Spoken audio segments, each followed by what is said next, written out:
শহরে আরও 4টি উড়ালপুল নির্মাণের ভাবনা রয়েছে সরকারের। সেই অনুযায়ী একটি উড়ালপুল সার্কিট হাউসের গান্ধী মূর্তির সামনে থেকে আস্তাবল ময়দান পর্যন্ত, আবার আস্তাবলের সামনে থেকে একটি উড়ালপুল হারাধন সংঘ হয়ে আইজিএম হাসপাতাল পর্যন্ত, আরেকটি আস্তাবলের সামনে থেকে বিকে রোড হয়ে উজ্জয়ন্ত প্রাসাদের সামনে আসবে। আর চতুর্থ উড়ালপুলটি মোটর স্ট্যান্ড থেকে প্যারাডাইস চৌমুহনী পর্যন্ত করার পরিকল্পনা চলছে, জানিয়েছেন মুখ্যমন্ত্রী ডক্টর মানিক সাহা। প্রজেক্ট আমি সেক্রেটারি মহোদয়কে বলেছি কোথা থেকে ফান্ড পাওয়া যায়, যাতে আগরতলা শহরে আরো উড়ালপুল যেটাকে বলে সেটা তৈরি করা যায়।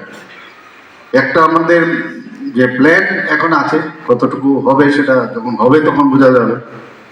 একটা উড়ালপুল আমরা ভাবছি যে গান্ধীর যে স্ট্যাচু আছে সেখান থেকে সেটা ল্যান্ড করবে এসে আস্তাবলের সামনে, এবং আস্তাবলের এখান থেকে দুদিকে দুটো যদি উড়ালপুল যায় ফ্লাইওভার, একটা বিকে রোডের দিকে যাবে, সেটা ল্যান্ড করবে গিয়ে উজ্জয়ন্ত প্যালেসের সামনে, আরেকটা হারাধন সংঘ হয়ে সেটাকে ল্যান্ড করবে আইজিএম হাসপাতালের সামনে। আরেকটা যেটা আমরা ভাবছি যে মোটর স্ট্যান্ডের এখান থেকে যদি একটা উড়ালপুল হয় এবং সেটা যদি ল্যান্ড করে গিয়ে আপনার প্যারাডাইস চৌমুহনী, তাহলে কিন্তু একটার সাথে একটা ইন্টারলিঙ্কড হয়ে যাবে। সেটা আমাদের একটা চিন্তা ভাবনা আছে।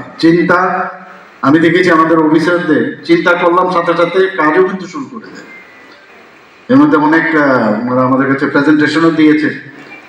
কিন্তু যাই কাজ হোক আপনাদের উপর ভিত্তি করে কিন্তু সেই প্ল্যানিং গুলো হয়।